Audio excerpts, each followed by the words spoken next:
Hello everyone, it's Dylan from Yugioh Everything, and welcome back to another Yu-Gi-Oh video. This time we are going to be doing something pretty fun and unique. We are going to be ranking the final boss duels of every single Yu-Gi-Oh show, Yu-Gi-Oh! Duel Monsters, all the way through Yu-Gi-Oh! VRAINS. Now for this video, we are only analyzing the end of the show final bosses. So we're not analyzing Yami Marik or Rex Godwin. We're not analyzing any midway through the series bosses. I am literally taking a look at the final boss of each show. So the 6 duels that we are ranking are Yugi versus Yami Bakura in Egypt, Judai versus Darkness, Yusei versus Zone, Yuma and Shark versus Don Thousand, the Lancers and their allies versus Zark, and last but not least, Playmaker versus I. So those are the duels that we are ranking. This video was an Egyptian God tier patron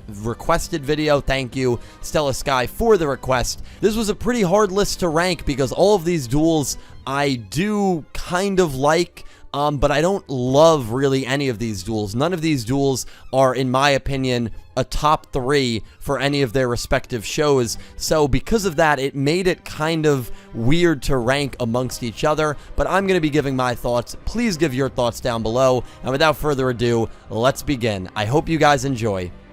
Kicking off this video in 6th and last place is Zark versus the Lancers and all of their allies. There were some really cool aspects of this duel. I did like the tag team gauntlet aspect of it, and I do give the duel a lot of points for being unique. Whenever a duel tries to do something that has really never been done before or has barely been done before, definitely not on the level of Zark going up against, I think it was like 9 different duelists, I definitely do give the writers props for trying it. Unfortunately for me, the character of Zark just did not do it for me at all. I know it didn't do it for a lot of people, and because I really didn't like the character of Zark and what they did with Zark and the U-Boys at the end of the show, it was very hard for me to get into the duel. And the way that the duel was set up was kind of weird, because even though it ended up being this 9 versus 1, only 2 duelists were active at one time until Akaba Reiji came in at the very end, and then Reira and Ray came in at the end. Leo Akaba loses in 30 seconds, which was a highlight of the duel, honestly, not even being ironic. It was freaking hilarious. And every time these groups of 2, these duos, would step up to face Zark, Zark would just wipe the floor with them. They would have a couple of turns, and then Zark would just win. And there was no real tension watching this duel, because you knew that until the Reigis, or until the Akabas, I should say, got involved, Zark was just going to continually defeat and destroy any opponents that were in front of him. And so it was very predictable.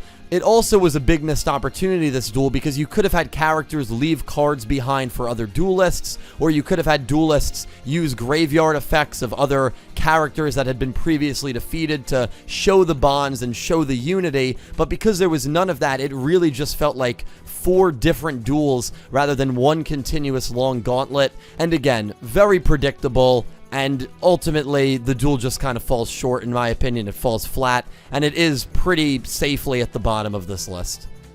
Coming in 5th is actually Judai versus Darkness. So this was kind of hard because I really did like the duel between Judai versus Darkness. I think it has some really cool moments. Neo's Wise Man, when Neos and Yubel fused, was a great summoning moment. Judai summoning God Neos at the very end and getting his friends to come back from purgatory was a really cool moment. But all in all, the duel just felt a little bit rushed. Building up a character before they duel is very important, and Night Shroud, or I should say Darkness, did do a lot of work behind the scenes, but when we finally saw him take his true form, he was literally defeated 2 episodes later. And so he comes, we're getting used to him, we're getting introduced to him, he's speaking about all this stuff, and then he's defeated before you know it. The duel just goes a little too quickly for me to place it any higher, and even though it has a lot of cool moments, I just felt like it lacks the same emotional weight that a lot of the final boss duels have.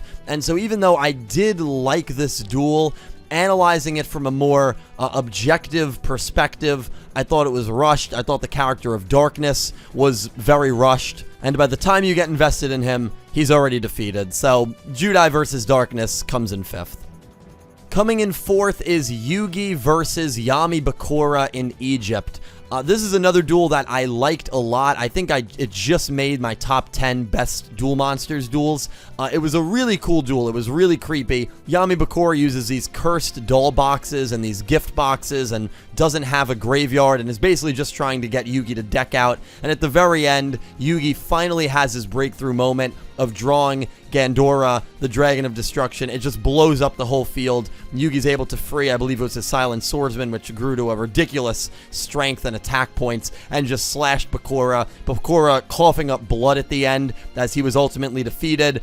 It was a great moment, and it was one of my favorite little Yugioh moments. It really just misses out on number 3. A big factor that hurts this duel for me a little bit, and maybe a lot of people watching this video won't agree with it, but I thought that the structure of the duel, how it was shown to us, was handled kind of poorly.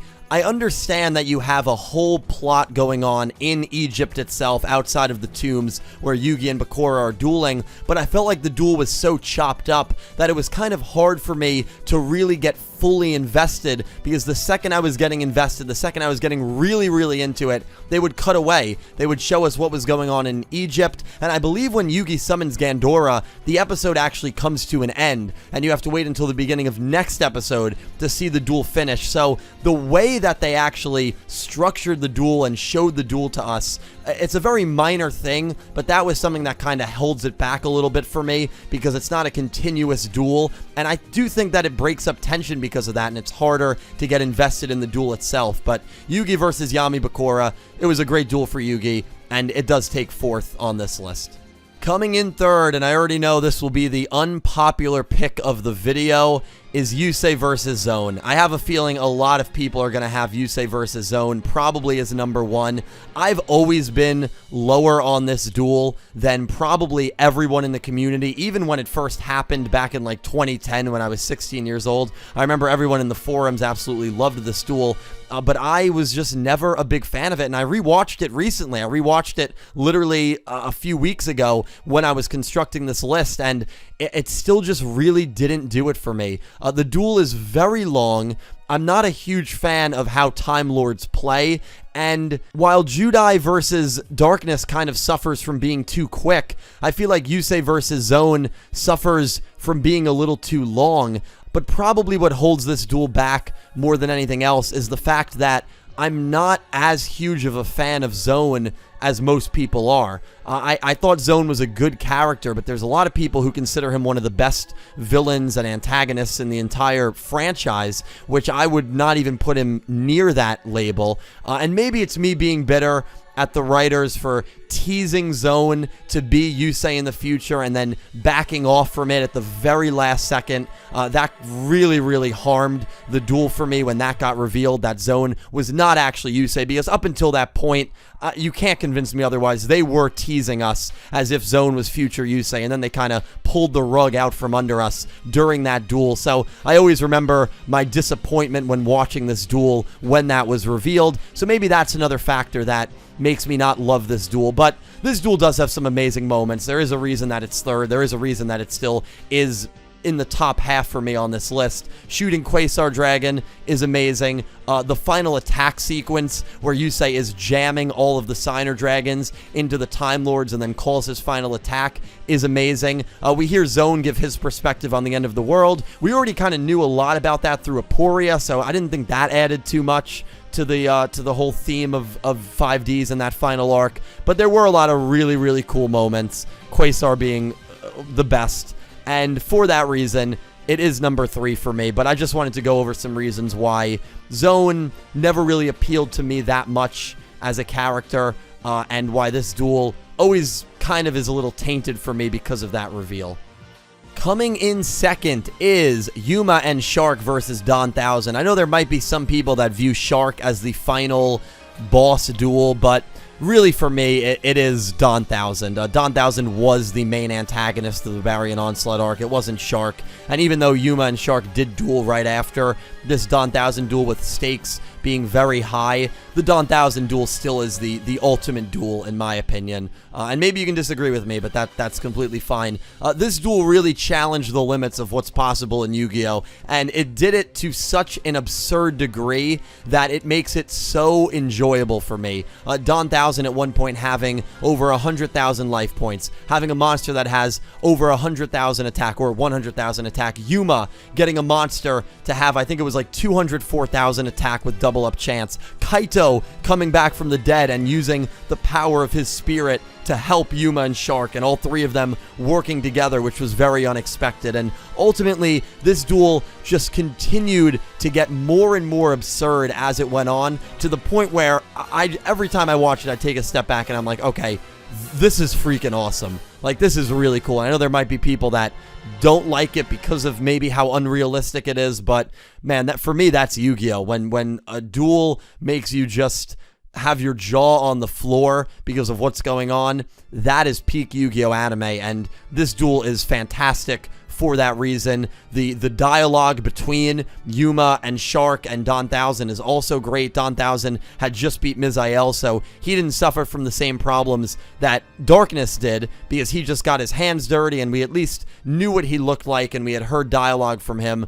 He wasn't just really working from behind the scenes. So he was built up well enough to the point where you knew you had to hate him, and ultimately, it's just a really ridiculous and fun duel, and it takes the second spot for me.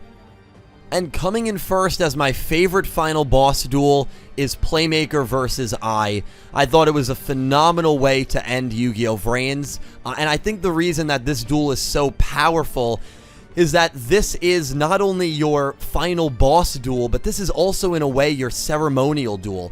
Right, with all the other duels we've gone over in this video, there were more duels that took place after, and we had closure after the fact. But this duel had to give us closure. It had to act as that ceremonial duel, that finale duel, that final boss duel, and I thought it did it with flying colors. The way that I dies at the end, obviously being really the deuteragonist of the show turned antagonist at the very end, seeing I die at the end is much more impactful than seeing, you know, a Dawn Thousand die or a Darkness die. I mean, it's not even on the same level, because I was a character that we had been with the entire time, and you can really relate to what he is going through and his struggles and why he is doing what he is doing, and to know that Playmaker, who just wants happiness, right? At the end of the day, he just wants to find happiness, has to be the one to kill, ultimately, one of his best friends, the person that helped him start this entire journey to get closure and get revenge on the Knights.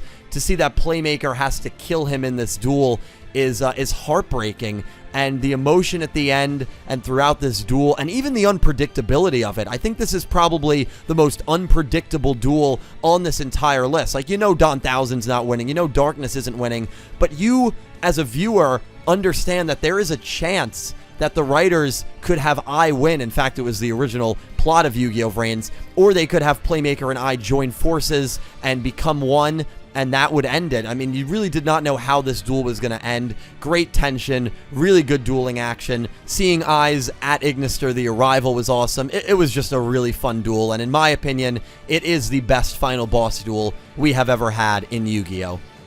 Thank you all so much for watching. Please rank these 6 duels down below. I always love seeing your rankings, and if you want to leave some little explanations as to why you ranked them where you did, that would be amazing. Once again, thank you to Stella Sky, an Egyptian god tier patron of mine, for requesting this video. I hope you enjoyed it, Stella. I had a lot of fun making it. Great suggestion. I will talk to you all down below. Thank you all so much for watching, and a special thank you to my platinum tier patrons, Horace Maye, Goosey Q, Smith620, Blue Maiden 28, Panther J, Moon Calamity, Jarrett Buller, and Aura Dragon, and to my diamond tier patrons, Jesse Wood, Latrell Smith, Pegasus Seiya, Brandon Gomez, and Solid Snack, and to my Egyptian god tier patron, Stella Sky. Thank you to everyone who is a patron and who is a YouTube channel member. You guys help me out tremendously. And thank you to everyone who just watches my videos. Without you guys, I would not be able to do this. I will talk to you all down below. Thank you so much for watching, and I hope you have an amazing day.